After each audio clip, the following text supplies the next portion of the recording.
मित्रों, आज हम लोग रिपब्लिक डे पर मिले हैं, तो रिपब्लिक डे के बारे में जानेंगे आज।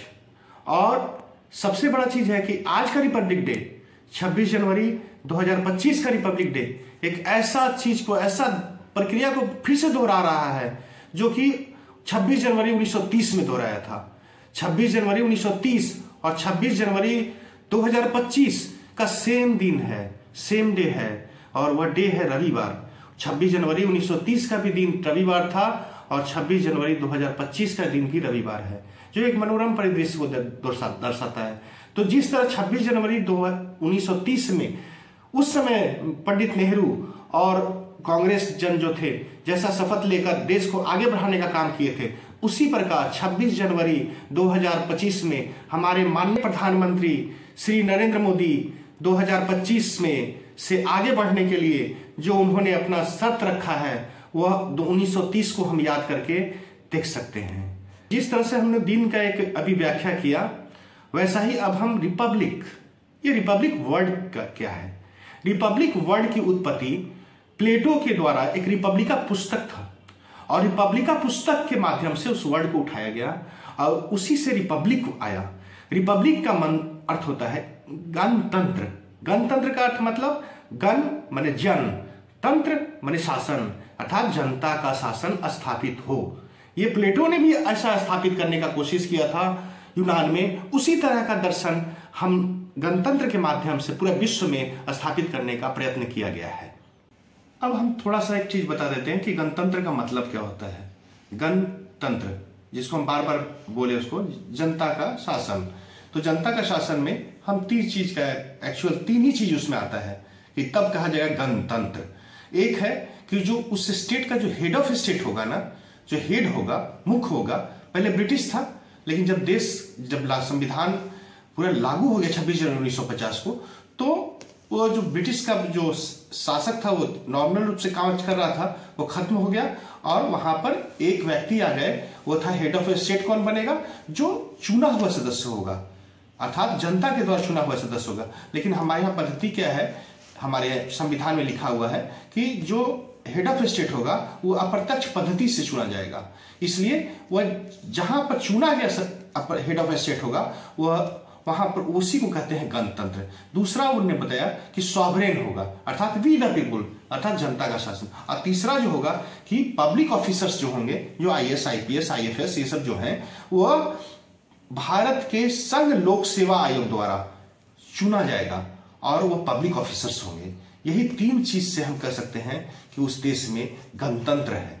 अर्थात गणतंत्र अपनाने वाला जैसे देश है, जैसे United state of America, Bangladesh, Pakistan भी हमारा इसमें आता है, भारत, ये सब जो आदि बहुत सारे देश हैं जो गणतंत्र है स्थापित किए हुए हैं।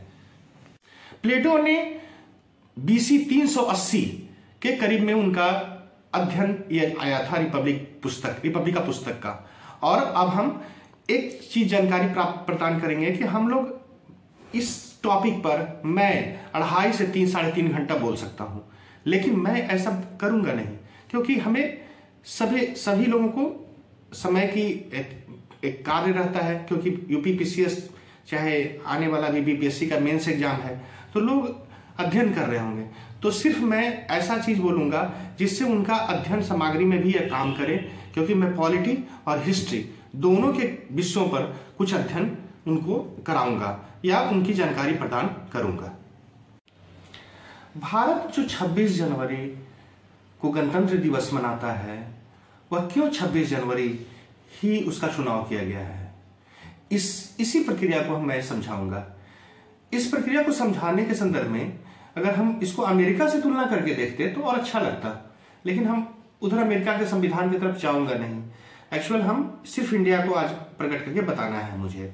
तो असल में क्या था कि 18 जुलाई 1947 को जो से पहले ब्रिटेन में जर्मनी के द्वारा इतना तहस नहस किया गया था, जर्मनी में इतना बम उस पर पटका गया ब्रिटेन पर कि वहां की जनता जो थी वह त्राही त्राही कर रही थी और उसकी आर्थिक स्थिति भी डैमेज कर गई ब्रिटेन की। इसलिए अब वह भारत को आजाद करना चाहता था, एक आजाद मुल्क प्रदान करना चाहता था।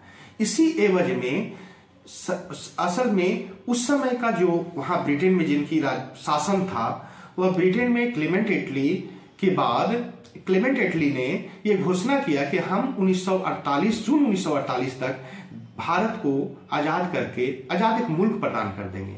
लेकिन ऐसी परिस्थिति जो ब्रिटेन में वहां पर आर्थिक स्थिति उसकी डैमेज हो गई थी और उसी को जल्दी करने के कारण में उसने 18 जुलाई 1947 को ही ब्रिटेन के जो राजा हैं, क्योंकि एक्चुअल में क्या है कि वहां राजा ही एग्जीक्यूटिव हेड हैं, हेड ऑफ स्टेट, तो हेड ऑफ स्टेट के द्वारा इसको था कि उन्होंने मान्यता दे दिया कि हम 15 अगस्त 1947 को ही भारत को आजाद मुल्क प्रदान कर देंगे। अब हम 26 जनवरी 1930 का जो इतिहास है, ये पॉलिटिक्स से नहीं, हिस्ट्री की तरफ अब हम जा रहे हैं, इतिहास की तरफ। तो इतिहास में हम उसको जानेंगे कि 26 जनवरी 1930 तक का कहानी जानेंगे। तो एक्चुअल क्या था कि एक साइमन कमीशन के बारे में आपने पढ़ा होगा। तो साइमन कमीशन के रिपोर्ट के अगेंस्ट में चैलेंज किया गया कि हम इससे अच्छा संविधान बना सकते हैं। इस पर बेरकेनहेड ने कहा कि एक अच्छा संविधान बना के तुम दिखाओ। इसी को स्वीकार कर लिया गया और वह था नेहरू रिपोर्ट। और नेहरू रिपोर्ट ने एक कम समय में ही वह एक संविधान बना के सरकार को दे दिया। उसी में एक चीज था डोमिनियन स्टेटस। तो भारत को डोमिनियन स्टेटस प्रदान करने के लिए कहा गया कि डोमिनियन स्टेटस हम देंगे। अब इसके बाद 1928 में कलकत्ता में अधिवेशन होता है। कलकत्ता अधिवेशन में था क्या ना कि एक HSRA का एक नाम आता है। वो HSRA में थे भगत सिंह, राजगुरु, सुखदेव, ये सब थे। ये लोग भी पूर्ण स्वराज का एक नारा गूंज रहा था पूरे देश में। इसी के एवज में वो जो कांग्रेस में जो यूथ थे, नया जो जन था, जिसमें नेहरू, सुभाष चंद्र बोस, ये आदि जो थे, वो भी अब उनकी लय में आ गए थे, अर्थात भगत सिंह, राजगुरु, सुखदेव के लय में।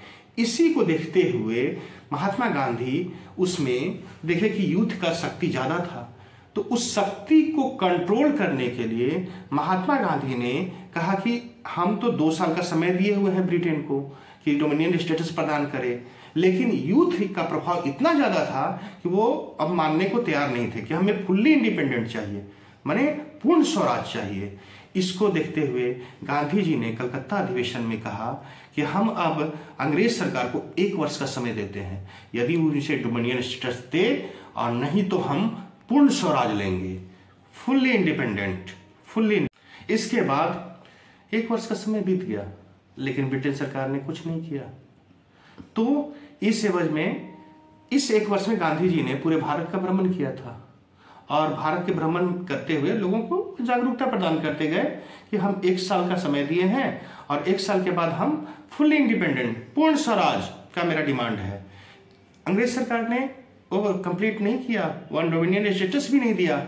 इस एवज में 31 दिसंबर 1929 लाहौर में रावी नदी के तट पर एक कांग्रेस का अधिवेशन, और लाहौर के अधिवेशन 1929 में जो 31 दिसंबर 1929 का वह दिन था जिसमें रावी नदी के तट पर पहली बार पंडित नेहरू के द्वारा, जो पंडित नेहरू की अध्यक्षता में लाहौर का अधिवेशन हुआ है, उसने झंडा फहराया, फ्लैग फहराया और बोला कि ये हमारी स्वाधीनता दिवस की पहला झंडा था जो भारत में फहराया गया। और कहा गया कि 26 जनवरी 1930 तक ब्रिटिश सरकार पूर्ण स्वराज भारत से वह चला जाए और पूर्ण स्वराज का मुझे प्रदान करे, अन्यथा हम पूर्ण स्वराज 26 जनवरी 1930 तक ले लेंगे। और कांग्रेस 26 जनवरी 1930 से स्वाधीनता दिवस मनाने का घोषणा किया था और 26 जनवरी 1930 से लेकर 1947 तक जब देश आजाद हुआ, उस बीच में वह स्वाधीनता दिवस 26 जनवरी ही के दिन मनाता था। 26 जनवरी 1930, 31, 32, 33 हर साल झंडा फहराया गया है, स्वाधीनता दिवस का झंडा फहराया गया है। और लेकिन देश कांग्रेस देश जो ब्रिटिश सरकार ने 18 जुलाई 1947 जो हम फिर से वापस आ रहे हैं उस जगह पर, जो ब्रिटिश जो राजा था उसने 18 जुलाई 1947 को साइन किया, सिग्नेचर किया कि हम 15 अगस्त 1947 तक देश को आजाद कर देंगे। लेकिन उसने कहा कि 15 अगस्त 1947 को तो हम आजाद कर दे रहे हैं, लेकिन आप लोग अभी उस प्रक्रिया में नहीं हैं या उतना जानकार नहीं है कि हम आपको एक ऐसे देश दे दें, तो हम आपको 5 साल का समय देते हैं कि आप अपना एक संविधान बनाओ और उस स्थिति में डोमिनियन के रूप में मेरे अधीनस्थ रहोगे। 15 अगस्त 1947 को आप पढ़े हैं कि 2 डोमिनियन बना, एक था पाकिस्तान और एक इंडिया। जो 14 अगस्त 1947 कहा जाता है कि उसका आज़ादी दिवस 14 अगस्त 1947 है, हमारा 15 अगस्त 1947 है। तो दोनों डोमिनियन का जो शासक होगा नॉमिनेटिव रूप से, वो ऐसा नहीं है कि वो आप पर बाधा या कोई तरह का डालेगा, कुछ नहीं, वो एक नॉमिनल रूप से वो आपका कंट्रोलिंग रखेगा कि जब तक आप संविधान ना बना ले, इसलिए वो ऐसा रखा था। ऐसे हमारी संविधान की प्रक्रिया जो है वह 1946 से ही स्टार्ट हो जाती है कि संविधान बनाने का, या संविधान सभा 1946 में ही गठित हुई थी। लेकिन दिसंबर 1946 में एक संविधान सभा बना और संविधान सभा में एक अलग अलग कमेटी था और उस पूरे संविधान सभा की अध्यक्षता जो था वो राजेंद्र प्रसाद कर रहे थे, अस्थायी अध्यक्षता। ऐसे अस्थायी रूप में सच्चिदानंद सिन्हा को बनाया गया था, लेकिन अस्थायी रूप से जो कार्य राजेंद्र प्रसाद कर रहे थे। लेकिन उसमें ऐसे 2 व्यक्ति थे, एक BN राय और एक भीमराव अम्बेडकर, जो एक दूसरे से संजोग कर रहे थे, एक दूसरे को कंट्रोल कर रहे थे कि कहाँ पर ज़्यादा ना हो, कम ना हो। इस एवज में ये 2 व्यक्ति पर ज़्यादा निर्भर था। वो जो एक्चुअल भीमराव अम्बेडकर के बारे हम पीछे भी पढ़ चुके हैं या मैंने बोले हैं कि भीमराव अम्बेडकर ड्राफ्टिंग कमेटी का था, लेकिन वो ड्राफ्टिंग कमेटी का था लेकिन कंट्रोलिंग वो रखता था। अब BN राव एक ऐसा व्यक्ति थे, 2 ही एक ऐसे व्यक्ति थे जो लॉ के विशेषज्ञ थे। BN राय का कहा जाता है कि 60 देशों का संविधान का अध्ययन किए थे उन्होंने, पूरे दूसरे देश का, और 60 देश के संविधान को उन्होंने अध्ययन करके और तब उसका एक सलाहकार समिति के थे, संविधान सभा के नहीं थे, उन्होंने सलाह दिया सबको, और 60 देशों का अध्ययन करके संविधान सभा के मेंबर ने एक भारत का एक बृहद संविधान बनाया। आश्चर्य करेंगे, वह मूल जो संविधान है वह 13 किलो का है, 13 kg का, आम आदमी नहीं उठा सकता है उसको। दिसंबर 1946, 9 दिसंबर 1946 आपने पढ़ा होगा कि संविधान सभा कार्य अपना संपन्न मैंने कार्य शुरू किया, और ये कार्य संविधान एक असेंबली है, सेंट्रल असेंबली हॉल है, वहीं पर बैठ के लिखा जाता था। आज आप देखते हैं सेंट्रल असेंबली में बाहर से कुछ आते हैं, हमारे चीफ गेस्ट आते हैं दूसरे देश के, तो उस सेंट्रल असेंबली जो अब तो संसद ही चेंज हो गया है, पुरानी जो पार्लियामेंट था वहाँ पर एक सेंट्रल असेंबली हॉल है, और वहीं पर वो चीज़ उसमें माने वहाँ पर बैठकर संविधान का चित्रित कार्य हुआ है वहाँ पर, या संपन्न हुआ है। अब हम क्योंकि ये सब चीज़ एक्चुअल चीज़ जो है ना ये संविधान के अंदर है, तो हम संविधान के अंदर, क्योंकि हम तो रिपब्लिक पर बात कर रहे हैं ना, तो हम गणतंत्र पर बात कर रहे हैं, तो एक्चुअल हम गणतंत्र से भटकना नहीं चाहते हैं। अब 26 नवंबर 1949 को संविधान जो है वह पूर्णतः बनकर तैयार हो गया और उस पर अधिकृत हो गया, अध्यारोपित हो गया। प्रियम्बल में हम लोग पढ़ते भी हैं कि 26 नवंबर 1949 को अध्यापित हो गया। लेकिन उसके पहले थोड़ा सा हम आपको थोड़ा जानकारी प्रदान कर देते हैं कि जब संविधान बनना चालू हुआ तो था क्या कि अब कैसे बनेगा संविधान, या संविधान पूरा कैसे उसको संपन्न किया जाए। तो आपस में चर्चाएं होती थी। जो आप आर्टिकल देख रहे हैं ना 1, 2, 3, 4 ये सब जो देख रहे हैं, नागरिकता का, मौलिक अधिकार का, डायरेक्टिव प्रिंसिपल का, central state relation, election commission, इस सब पर काफी दिन चर्चा होता था। पक्ष विपक्ष सब चर्चा करते थे, तब जाके संविधान लिखा जाता था। ऐसा नहीं था कि तुरंत बैठ के लिख दिए, उसमें उनका पक्ष भी सुना जाता था, विपक्ष भी सुना जाता था, तब वह संविधान। देखिए 26 नवंबर 1949 जो संविधान अध्यारोपित होने के पहले था क्या, मैंने संविधान बन चुका था 26 नवंबर 1949 को, तो हमें कैसे अब बना और कौन कौन आर्टिकल उसमें बहुमूल्य भूमिका निभाया उसके बारे में थोड़ा सा चर्चा मैं कर देता हूं। ऐसे मैं संविधान जब चर्चा करूंगा तो इसका बताऊंगा, लेकिन थोड़ी सी चर्चा जो मुझे लगता है कि जरूरी है। एक है, क्योंकि हम जानते हैं कि पूरा संविधान 22 भाग में स्थित है, 1 से लेकर 395 तक आर्टिकल है। अभी 443 हो गया, जोड़ने पर ए बी जोड़ते जोड़ते 443 हो गया। तो जो 22 भाग था वो 22 भाग 395 तक था। तो था क्या कि आर्टिकल 394 इसमें कहा गया था कि जो संविधान पूर्ण नहीं बना है, अभी मैंने जो लागू होगा मेरा, क्योंकि हम लोग लागू किए हैं बाद में, तो बोला गया कि जो मुख्य चीज जो है जैसे सिटीजनशिप, ये दूसरा इलेक्शन कमीशन, जरूरत था इस सब का। तीसरा टेम्पररी कुछ ऐसा चीज बनाया गया कि टेम्पररी रूप से कार्य करेगा। और बाद में ये सबको 395 जब बना तो कहा गया कि 2 एक्ट हम लोग पढ़े हैं, आप भी जानते हैं, और ऐसा नहीं कि आप नहीं जानते हैं, आप जानते हैं। एक था इंडिया इंडिपेंडेंस एक्ट 1947 और एक आप पढ़े होंगे 1935। अब है कि जैसे हम आर्टिकल 394 का चर्चा कर दिए, तो एक 395 है, उसमें कहा गया है कि जो ब्रिटिश का जो हम चीज लिए हुए हैं वो बनाने पर उसको खत्म किया जा सकता है, या खत्म कर देंगे, या टेम्पररी रूप से जो भी कार्य हो रहा है या जो चीज का जरूरत पड़ रहा है उसको हम खत्म कर सकते हैं। तो 395 में ये कहा गया है। तो उसी में इंडिया इंडिपेंडेंस एक्ट था। तो इंडिया इंडिपेंडेंस एक्ट आपने पढ़ा होगा, फिर भी हम थोड़ा सा बोल देते हैं। इंडिया इंडिपेंडेंस एक्ट में कहता है कि 2 डोमिनियन होगा, एक 2 डोमिनियन होगा, और डोमिनियन का शासन जो होगा ब्रिटिश राजा के अधीन होगा। तब तक के लिए वहां पर एक पढ़े होंगे गवर्नर जनरल।